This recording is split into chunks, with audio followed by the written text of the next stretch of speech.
السلام عليكم ورحمة الله. الحمد لله والصلاة والسلام على رسول الله. আজকে যে ক্লাসের আমরা ক্লাসে বসা মাদ্রাসা প্রতিষ্ঠাতা মরহুম আল্লামা আলহাজ শাহ আবুল হাসান রাহমাতুল্লাহ আলাইহির সুযোগ্য সন্তান এবং মাদ্রাসার সূর্য সাবেক অধ্যক্ষ দীর্ঘদিনের মাদ্রাসার খাদেম আল্লামা নাবারুল রসুল সাল্লাল্লাহু আলাইহি আল্লাহুম্মা আমিন। একার পাশে আমাদের মাদ্রাসা সহসভাপতি আব্দুল কাদের এবং প্রভাষক বৃন্দ, আমার বাম পাশে আমাদের সম্মানিত নবীন শিক্ষক নবীন উস্তাদ অনেক হাজার আলেমের উস্তাদ আল্লামা আহমদ কবির সাহেব সহ আমার সহকর্মীবৃন্দ এবং আমার সামনে উপস্থিত শিক্ষার্থীবৃন্দ, আজকের এই দিন আমি আল্লাহ রাব্বুল আলামিনের সঙ্গে আদায় করছি এবং রাসূলুল্লাহ সাল্লাল্লাহু আলাইহি ওয়াসাল্লামের শানে দরুদ পেশ করে শ্রদ্ধার সঙ্গে স্মরণ করছি আজকের মাদ্রাসার প্রতিষ্ঠাতা আল্লামা শাহ আবুল হাসান রাহমাতুল্লাহ আলাইহি এবং তার সাথে যারা এলাকাবাসী সহযোগিতা করেছেন এই মাদ্রাসা আল্লাহর কাছে চলে গিয়েছেন। সবার জন্য আল্লাহর কাছে উত্তম মর্যাদা কামনা করছি, মর্যাদা কামনা করছি। আল্লাহ যেন সবার কলবের জান্নাতের বাগান বানিয়ে দেন, আমিন। আজকে আমার কথা শুরুতে আমি একটু শিক্ষার্থীদের একটু গরম করে নেব। ছেলেদের মধ্যে সেকেন্ডারি যে আছে সেকেন্ডারি তারা দেখবেন একটু দাবাই একটু দাবাই হবে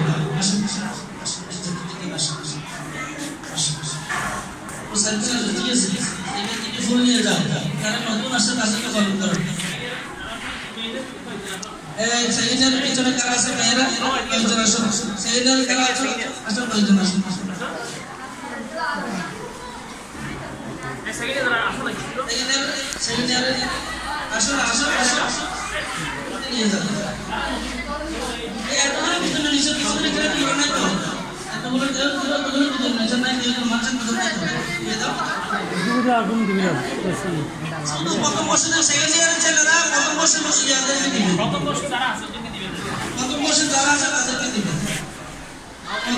যারা নতুন এসেছে তাদেরকে দিবে।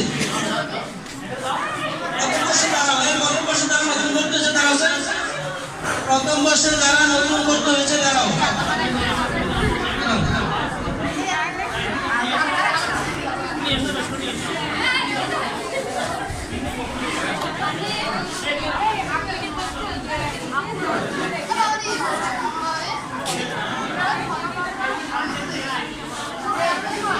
সবগুলো দিকে নিয়ে যাও, বাইরে নিয়ে যাও, নিয়ে যাও। প্রথম বর্ষের যারা আছে আমাদের একটু দাঁড়াও না, প্রথম বর্ষে দাঁড়াও না, একটু দাঁড়াও দাঁড়াও। প্রথম বর্ষে যারা আছে দাঁড়াও, তারা সবাই দাঁড়াও। প্রথম বর্ষে যারা আছে সবাই দাঁড়াও।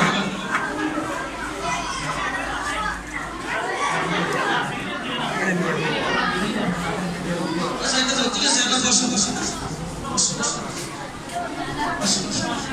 একটু মিসিং হয়েছে। শুধু আপনি আমাদের একটু সংশোধন দিন। কেউ আমাকে একটা জিনিস উপহার আপনার পাহাড়টা নিচ্ছে একটু দাঁড়িয়ে নিতে হয়, বুঝতে পারছি। কেউ আমাকে একটা জিনিস মিস করছে, এখানে আমার সঙ্গে মৌজুদে দাঁড়িয়ে আছে, আমাকে দাঁড়িয়েই নিতে হবে। সে আমাকে সম্মান দিচ্ছে, আমি তাকে সম্মান দেবো না? সবাই বসে আছে, এগুলো আমাদের একটু আমরা খেয়াল করি। ঠিক আছে, সবাইকে ধন্যবাদ। এবার আমরা আমার কথা শুনেছে, আমরা পাঠ শুরু করবো। আমরা বসে পাঠ শুরু করবো। আপনারা তাদের এখানে শিক্ষকরা আছে, আমার মুখোমুখি একটু তেলাওয়াত করবেন। আউযু বিল্লাহি মিনাশ শাইতানির রাজিম।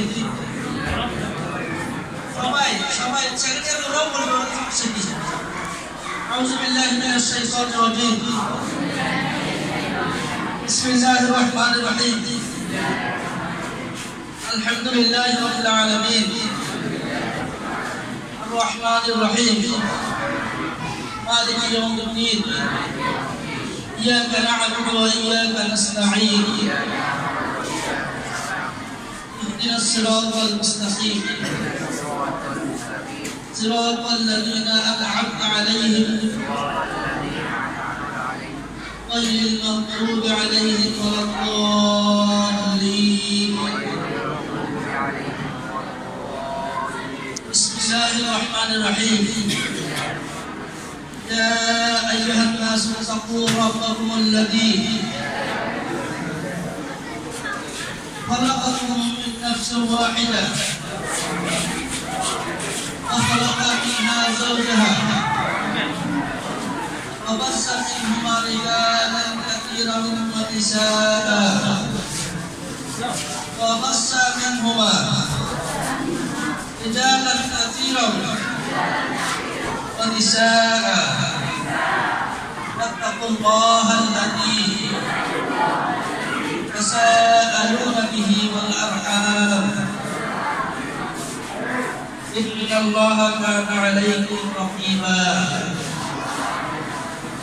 صدق الله العظيم আজকে আমরা সূরাতুল ফাতিহা তিলাওয়াত করেছি সময় যেহেতু সংক্ষেপ এবং সূরাতুল নিসা প্রথম আয়াত তিলাওয়াত করেছি আমাদের সিলেবাস আজকে সূরা ফাতিহা নিয়ে আমরা কথা বলবো না সূরাতুল নিসা নিয়ে কথা বলবো সর্বপ্রথম অনুবাদ আল্লাহ রাব্বুল আলামিন আমাদেরকে ইরশাদ করেছেন হে মানুষ সকল তোমরা তোমাদের সেই রব ঐক্য যিনি তোমাদেরকে সৃষ্টি করেছেন একটি আত্মা এবং তার সে আপনাদেরকে সৃষ্টি করেছেন তার স্ত্রীকে আর তাদের উপর থেকে অনেক নারী পুরুষকে সৃষ্টি করেছেন আর পয়গম্বর আল্লাহকে যা ছিলে দিয়ে তোমরা তার কাছে খাও এবং পয়গম্বর তোমরা আত্মীয়তার সম্পর্ক রক্ষা করো ইন্নাল্লাহা কানা আলাইকুম রাকিবা নিশ্চয় আল্লাহ তোমাদের সংরক্ষণকারী আল্লাহ যা বলেছেন সত্যি বলেছেন কোন প্রাণীর জন্য আল্লাহর কাছে প্রার্থনা করছি সূরাতুল নিসা কথা হচ্ছে সূরাতুল নিসা কেন নামকরণ করা হয়েছে নামকরণের বেলায় আল্লাহ রাব্বুল আলামিন কোন সূরার বেলায় এটা সত্যি কথাই হচ্ছে কোন সূরার বেলায় নির্দিষ্ট কোন আলোচ্য বিষয় বা নির্দিষ্ট কোন বিষয়কে কেন্দ্র করে আল্লাহ তাআলা সূরা নামকরণ করেন তবে আল্লাহ তাআলা যা নামকরণ করেছেন সেই নামটি সূরার সাথে সংশ্লিষ্ট সূরার আলোচনার সাথে সংশ্লিষ্ট বিষয়ের সাথে সংশ্লিষ্ট এখানে সূরাতুল নিসা যে আপনার বহুবচন নিসা বহু নারী তো বহু নারী মানে শুধু এই সূরাতে শুধু যে নারীদের আলোচনা হয় তা নয় এখানে আরো অনেক বিষয় আলোচনা হয়েছে তবে আল্লাহ তাআলা যেটা ভালো মনে করে যে সূরার নাম সূরাতুল নিসা নামকরণ করেছেন এবং তার তোমাকে বেশি এসেছে তার মাধ্যমে আমরা পেয়েছি এরপরে এই সূরা নাজিল হয়েছে তৃতীয় হিজরির শেষ থেকে পঞ্চম হিজরির প্রথম সময় পর্যন্ত তৃতীয় হিজরির শেষ থেকে চতুর্থ হিজরি এবং পঞ্চম হিজরির প্রথম সময় পর্যন্ত এই সূরা নাজিল হয়েছে বিষয়বস্তুর মধ্যে কয়েকটি গুরুত্বপূর্ণ বিষয় অনেকগুলো বিষয় আলোচনা হয়েছে এখানে আমি শুধু কয়েকটি গুরুত্বপূর্ণ বিষয়ে দৃষ্টিপাত করবো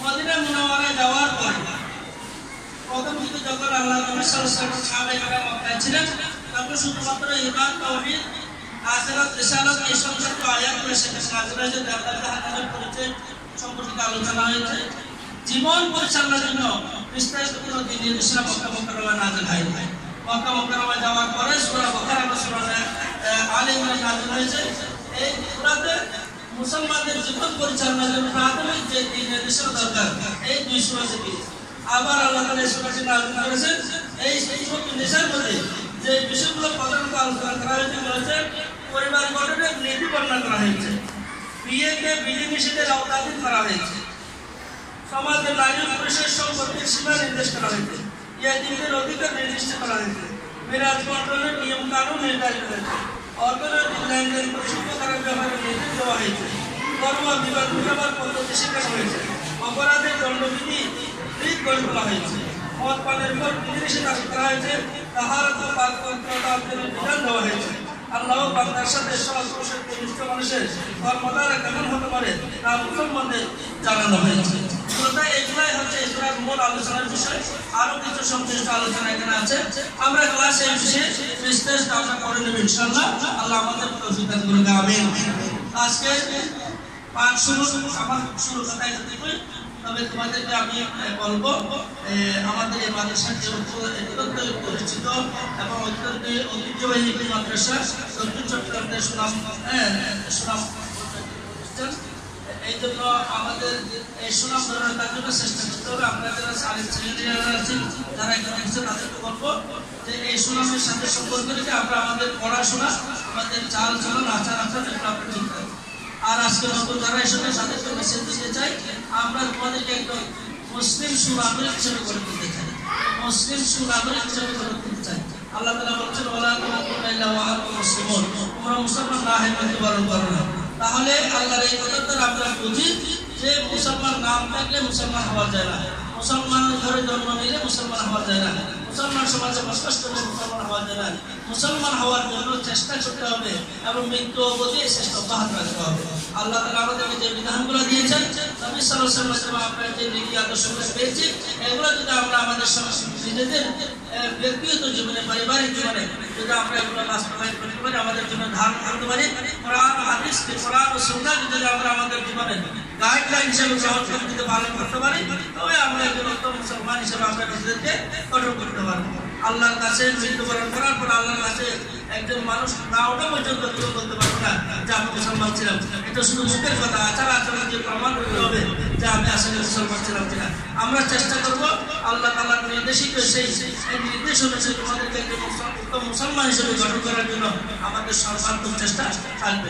এরপরে বাংলাদেশের একজন সুনাগরিক হিসেবে জীবনের সর্বক্ষেত্রে যাতে তোমরা দেশের সেবা করতে পারো, সমাজের ক্ষেত্রে সেবা করতে পারো এবং আন্তর্জাতিক পরিমণ্ডলে তোমাদের যাতে একটা স্বীকৃতি থাকে, আন্তর্জাতিক পরিমণ্ডল যাতে তোমাদের একটা কৃতিত্ব থাকে, এই পর্যায়ে নিয়ে যাওয়ার জন্য যতটুকু তোমাদের যোগ্য করে গড়ে তোলা দরকার, অতটুকু যোগ্যতা সম্পন্ন করে গড়ে তোলার জন্য আমাদের সর্বাত্মক চেষ্টা থাকবে। আমার সাথে আমাদের অত্যন্ত চৌকস এবং যোগ্য শিক্ষক রয়েছে, সর্বাত্মক তারা সহযোগিতা করবেন, আমি অত্যন্ত হিসেবে তোমাদের সহযোগিতা করবো। যে কোনো সময় তোমরা যদি আমার কাছে যাও যে আমার এই সহযোগিতা দরকার, এটা হোক তোমার পার্সোনাল লাইফে, আমার পার্সোনাল লাইফে হয়, আমি ইনশাআল্লাহ আমি একজন পিতা হিসেবে, একজন শিক্ষক হিসেবে একজন সহযোগিতা করবো।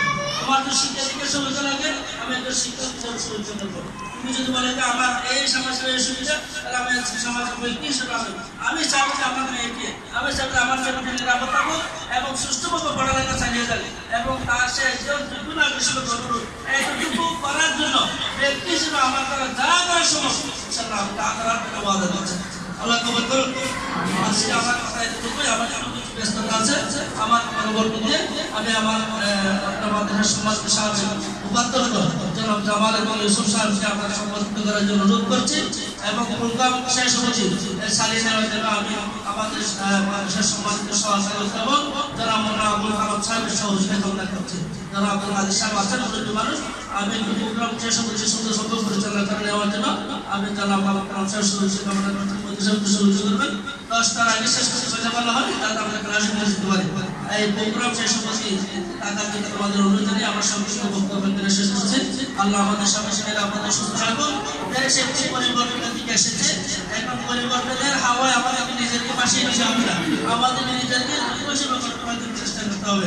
আল্লাহ আমাদের সামনে বড় বড় আমিন। আসসালামু আলাইকুম ওয়া রাহমাতুল্লাহি ওয়া বারাকাতুহু।